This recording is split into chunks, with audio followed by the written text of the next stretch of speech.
Hello दोस्तों, स्वागत है आप सबका जीएस विथ लेंस पर। हमारा मकसद सिर्फ पढ़ना नहीं है, बल्कि समझना और याद रखना भी है। हर टॉपिक को हम यहाँ एक नई नज़र से देखेंगे और आसान तरीके से समझने की कोशिश करेंगे। आज हम इंडियन नेशनल कांग्रेस के दो इम्पोर्टेंट ग्रुप्स यानी कि मॉडरेट्स और एक्सट्रीमिस्ट्स के बारे में बात करेंगे। ये दोनों ही भारत के आज़ादी के लिए लड़ रहे थे, लेकिन इनके तरीके और सोच अलग थी। तो चलिए शुरू करते हैं आज का वीडियो।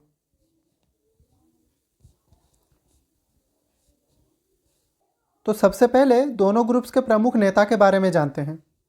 तो पहले देखते हैं मॉडरेट्स के इम्पोर्टेंट लीडर्स।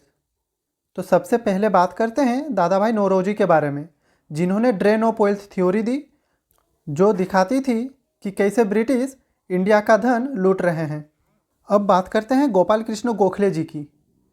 तो इनको बहुत शांत और समझदार नेता माना जाता है। ये बिलीव करते थे कि ब्रिटिश से शांति से बात करके रिफॉर्म्स लाया जा सकता है।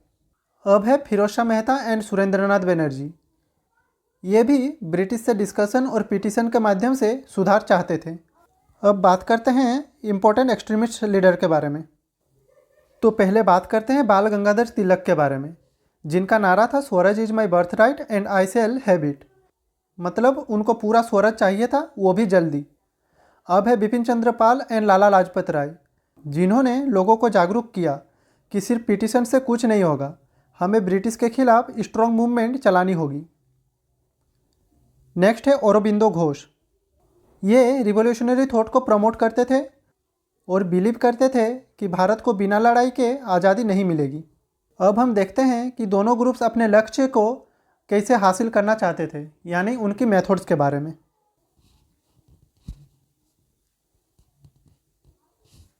तो पहले देखते हैं मॉडरेट्स का मेथड। ये लोग बिलीव करते थे कि ब्रिटिश रूल को सुधारा जा सकता है अगर हम शांतिपूर्ण तरीके से उनसे बात करें।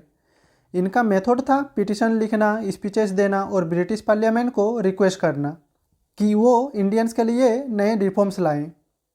ये लोग मानते थे कि ब्रिटिश जस्ट एंड फेयर है और अगर उनको सही तरीके से कन्विंस किया जाए तो वो इंडियंस की मांगें मान लेंगे।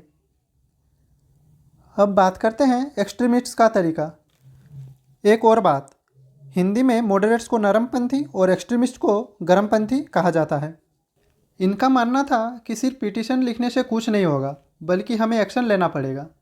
इन्होंने बॉयकॉट मूवमेंट शुरू किया, ब्रिटिश प्रोडक्ट का इस्तेमाल बंद किया और स्वदेशी मूवमेंट को स्टार्ट किया। इनका तरीका था रैलीज, प्रोटेस्ट और ब्रिटिश सरकार के खिलाफ डायरेक्ट एक्शन लेना।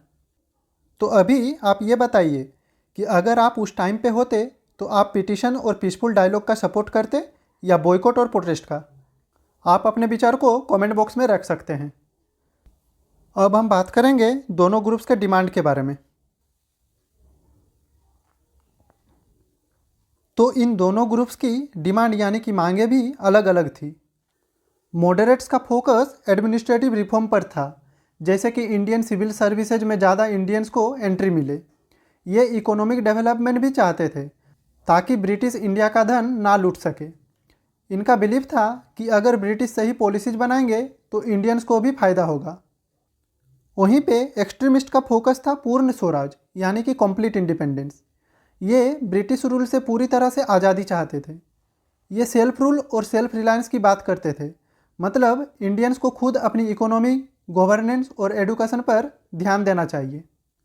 इनका मानना था कि ब्रिटिश कभी भी वॉल्यूंटरीली इंडियंस को आज़ादी नहीं देंगे, हमें फोर्सफुल्ली लेनी पड़ेगी। अब देखते हैं दोनों ग्रुप्स की बिलीफ। तो दोनों ग्रुप्स अलग अलग तरीके से सोच रहे थे। मॉडरेट्स यानी कि नरमपंथी उस समय मानते थे कि ब्रिटिश रूल एक तरह से अच्छा भी है, बस थोड़ा सुधार की ज़रूरत है। ये बिलीव करते थे कि ग्रेजुअल चेंज ही सही तरीका है और रिवॉल्यूशन का कोई फ़ायदा नहीं होगा। ये ब्रिटिश कॉन्स्टिट्यूशन और लीगल सिस्टम पर विश्वास रखते थे। वहीं पे एक्सट्रीमिस्ट का ये मानना था कि ब्रिटिश हमें कभी भी अपनी इच्छा से आज़ादी नहीं देंगे। ये लोग सेल्फ रिलायंस पर ध्यान देते थे और मानते थे कि लोगों को जागरूक करना जरूरी है। इनका मानना था कि एग्रेसिव नेशनलिज्म और यूनिटी से ही आज़ादी मिलेगी। अब बात करते हैं इन दोनों ग्रुप्स का इम्पैक्ट यानी कि असर के बारे में। तो मॉडरेट्स ने पॉलिटिकल अवेयरनेस बढ़ाई और लोगों को ब्रिटिश सरकार से रिफॉर्म मांगने का तरीका सिखाया। इंडियन नेशनल कांग्रेस की शुरुआत भी इन्हीं लोगों ने की थी, जो बाद में एक बड़ा मूवमेंट बना।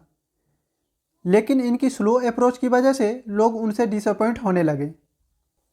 वहीं पे एक्सट्रीमिस्ट ने स्वराज का कॉन्सेप्ट पॉपुलर बनाया। इन्होंने लोगों में सेल्फ कॉन्फिडेंस और नेशनल प्राइड जगाई। स्वदेशी मूवमेंट इन्हीं की वजह से स्ट्रॉन्ग हुआ था, जिसमें ब्रिटिश गुड्स का बॉयकॉट किया। तो यहाँ पे हम लोगों ने जाना दोनों ग्रुप्स की अप्रोच अलग थी, लेकिन दोनों ही इंडियन इंडिपेंडेंस मूवमेंट का इम्पोर्टेंट पार्ट थे। मॉडरेट्स ने एक फाउंडेशन तैयार की, जिससे लोग पॉलिटिक्स और रिफॉर्म्स को समझने लगे। वहीं पे एक्सट्रीमिस्ट ने एक नेशनल स्पिरिट जगाई। दोनों का कंट्रीब्यूशन इम्पोर्टेंट था और इन्हीं प्रयासों के वजह से आगे चल के भारत को आज़ादी मिली। तो आज का ये वीडियो यहीं पे ख़त्म होता है। अगर आपको कोई डाउट है या किसी पॉइंट पे और एक्सप्लेनेशन चाहिए तो आप कमेंट बॉक्स में बता सकते हैं। Thank you for watching. जय हिंद, वंदे मातरम।